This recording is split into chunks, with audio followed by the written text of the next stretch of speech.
when it comes to affordable housing projects, and I don't know, and I'm sure Madam Chair will correct me, there's a big difference between affordable housing and low-income housing. And we don't seem to define that yet as much as we should, so that we can see the difference in the need for those families that can't afford the affordable housing that we keep building. So how do we make sure that the folk that are in that lower income bracket are being taken care of, versus all this affordable housing that is going up? And I'll say affordable housing, I think, is needed for those that can afford it. But at the same time, we have those that can't afford that affordable housing that many of our communities are putting up. So we're leaving out that group of folk that just can't afford it. How are we trying to deal with that? Again, thank you for the question, Representative Nolan. CDBG, the Community Development Block Grant Program, is targeted at households at or below 50% of the area median income, which is defined as low-income households. So CDBG specifically goes to serve our low-income households, and the units that we are preserving with those dollars are specifically serving 50% of AMI households or below.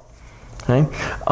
You're right, affordable housing has a great many different definitions depending on the programmatic reference. And when we talk about affordable housing, we are most often talking about households at or below 80% of the area median income. But affordable housing comes, I believe, as you know, in a lot of different shapes, sizes, and targets.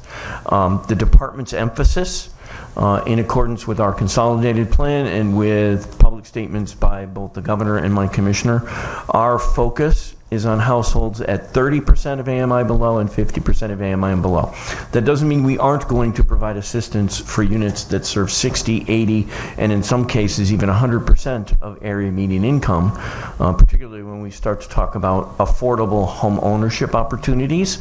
But our focus, the emphasis for the department, at least for the coming period, is on those lower income households in the 30 and 50% of AMI range.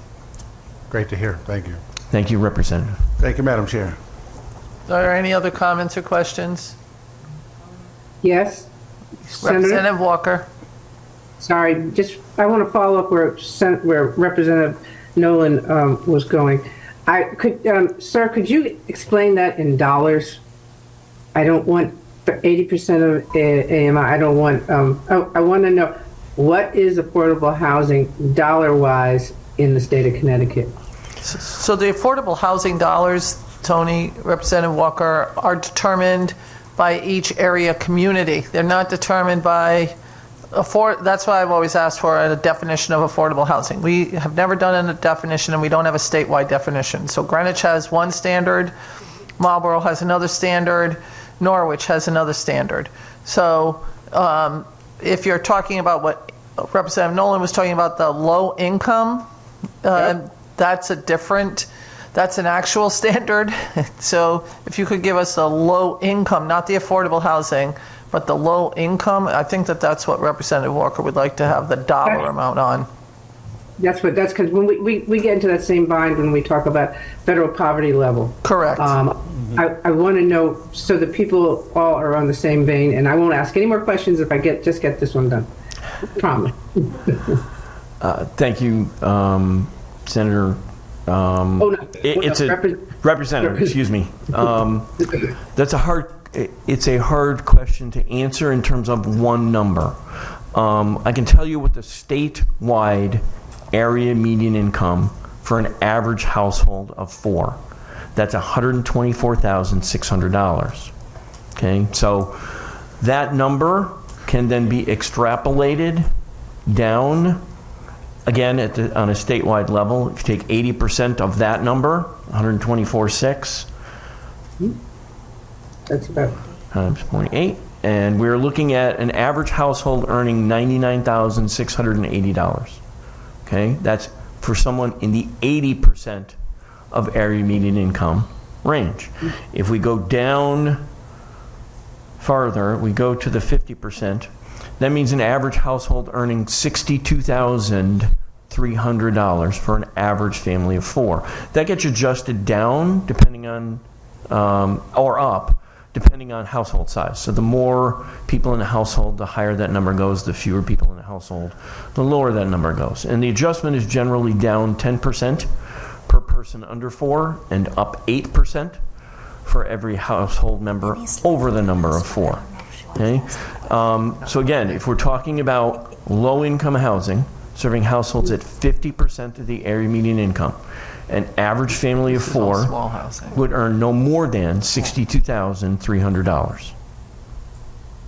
Okay, so $60,000 is basically your number, and that would be a low-income family of 4. That is correct. Okay, all right. Could you send that formula and everything to the Madam Administrator so she can get it out to all of us? Absolutely. We have published charts that actually then break that number down by region, as Senator Austin was pointing out. The number I just gave you is the statewide number that I simple math just extrapolated down.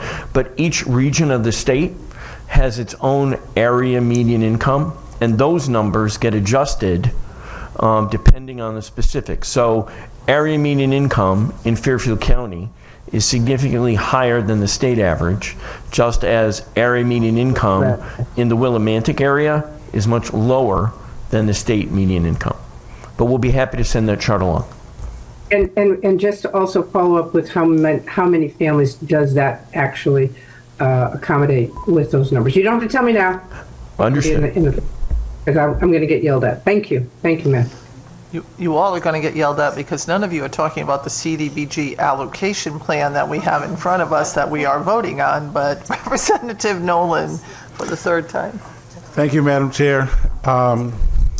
So you also talked about the carryover funding. Could you just repeat how much that was, and then I'll ask the question? Certainly.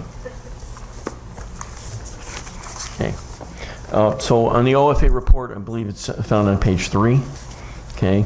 We're carried over about $455,000 worth of administrative funds from the prior year.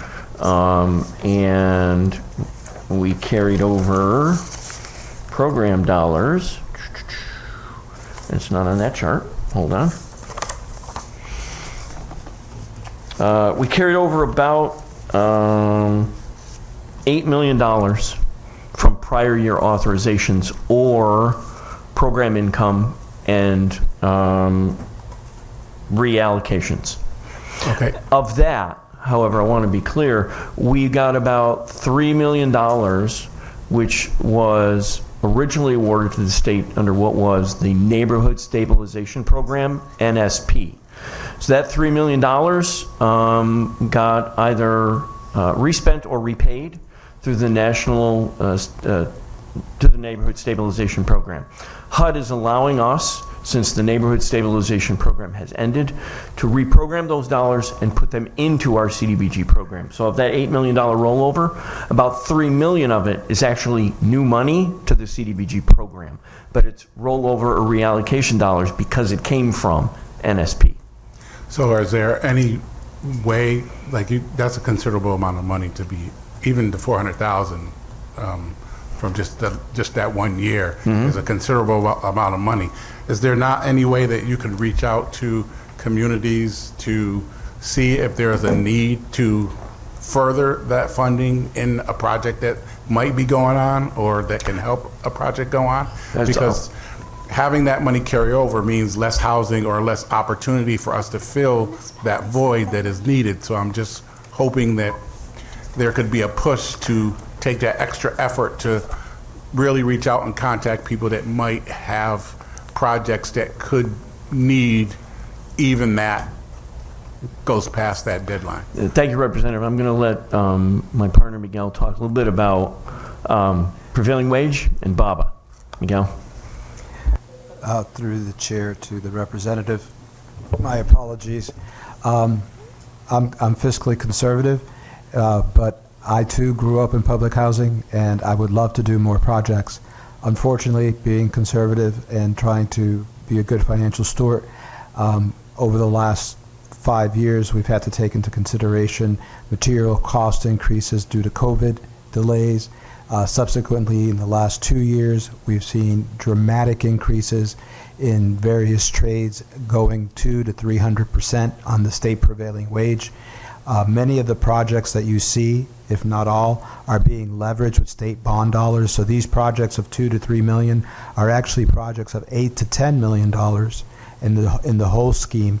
And those projects are being impacted now with the latest prevailing wage, anywhere from $750,000 to $1 million in additional cost that we're utilizing federal funds to leverage. Being conservative, I'm building in that nest egg. BABA, the Build America, Buy America, under the Biden administration, has now taken effect in 2024. That requires any assistance of over $250,000 to have a preference with regards to American-made steel and other manufactured goods. I'm working closely with the entitlement community, such as the City of New Haven, with regards to training and guidance, also from HUD. But unfortunately, although there is a waiver mechanism with the Made in America office in the White House, that process is very strenuous, and we have seen organizations actually decide to walk away from federal funding or pursue state dollars in lieu of that. So being conservative, trying to assure that we have successful projects that don't get stalled or fail, as someone had mentioned, we're building a nest egg. That nest egg just seems like it can be utilized if there's a leftover, and it just having that, let's say the 400,000. I mean, you could still have a nest egg with 100,000. It just seems like some project could need that extra money to do something, and we're just. I understand that, being conservative, but it just seems like we should try and push to get the money out so we don't have to over. I understand, sir. Again, I'm going to just utilize the most recent state prevailing wage. We are getting projects that have just started earlier this spring on construction.